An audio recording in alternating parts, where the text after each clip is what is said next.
Oops. So this is a little trick that I learned while going through Ted Gauthier's build blog.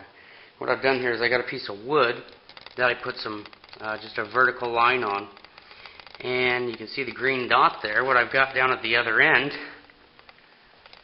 is a laser that I stole off of one of my rifles to do this with a little Picatinny rail, and I screwed that rail to the dead center of my keel.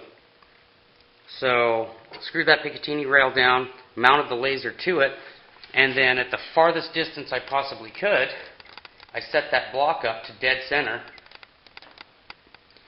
and adjusted my laser to hit the line. And what I'm doing here is we'll pull this block off, we'll come to the next section. So we stick her on there, see that we're hitting dead center of our line, and our line is lined up with the keel, but not too shabby.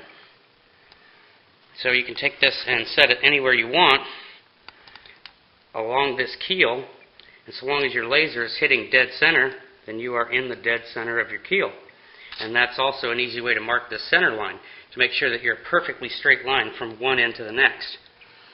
So as you can see, I've got a C-clamp here holding my pressure switch down. But we'll run over here, we'll check it out here in the middle, slide it over to the line. There we are, dead center. Check it over here.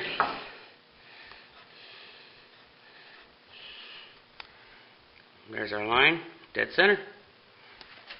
So that was a really effective method,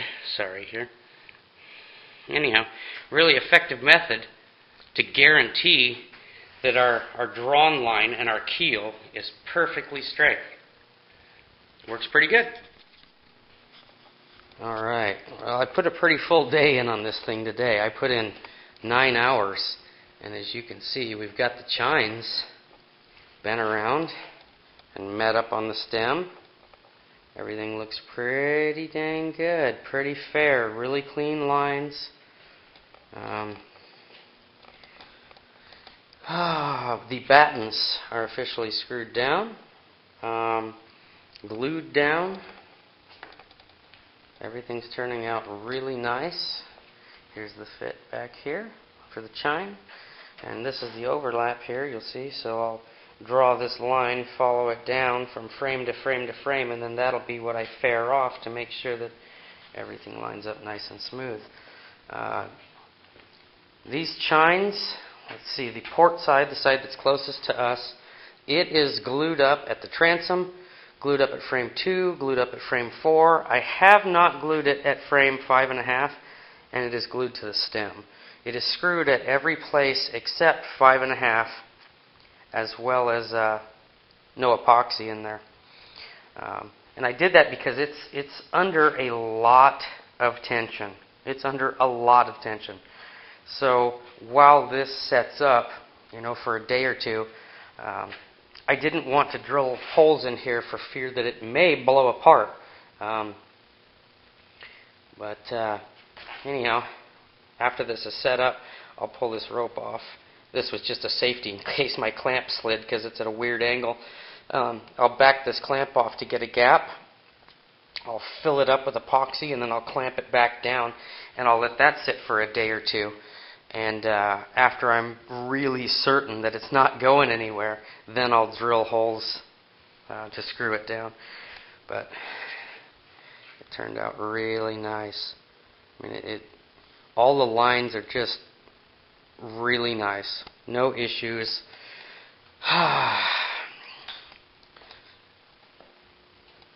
One thing, if I could suggest that anyone do one thing, that is either have a friend help you when you're bending these chines. I started at the transom, cut the angle so that it matched cleanly to everything. So I screwed it in. I just put one in here for now. And then I bent it around to the next frame. And at this point, it's actually a really good fit now. But I had to take this back about 1/8 inch, my slot, to get it to fit flush. Then I screwed that one in. Then I moved to the next one. And this is where it kind of comes around at an angle. So you can see here I had to angle my slot. Ideally, you want this point to match up, and you will fair this frame. Once the shear's on, you'll fair this to match. So as long as this point matches up, you're good to go. Same down here for 5.5. Get this point to match up right here, and then you'll fair the frame back, and this will get faired down and through the chine out into the middle somewhere. This will continue through, and that's where you'll attach your bottom planking, and this is where you'll attach your side planking. The chines I did by myself. I had to get really creative with ropes and you name it. Come-alongs, tie-downs, tie straps, you name it. I had to get very, very creative to bend it. Not to mention cut it to fit. And here's a look at where the chine meets into the stem. And just like the Glen L book says, I laid this guy on here. This is just my little jig. And with that jig on there, you can see I am right in the middle of my stem. So that when I fair this and continue this chine line, I'll end up dead center of the stem. So anyhow, I invented dirty words while putting these chines on. It was not easy. Most people do the chines in laminations, two or three laminations, and I went for the gusto. I went ahead and did it, in one solid 1x2. I'm sorry. Here is a look at our scarf joint. I'm trying to get it to focus here. Anyhow, that's our scarf. It's not only is it in the middle of a bow, but it also has a really healthy twist to it right here. And my goodness, that stuff holds up spectacular. I can't believe it. I am so impressed with that epoxy. It's just impressive. Anyhow, I've already rambled on too long, but making good progress. Alright, so this is what I've been working on.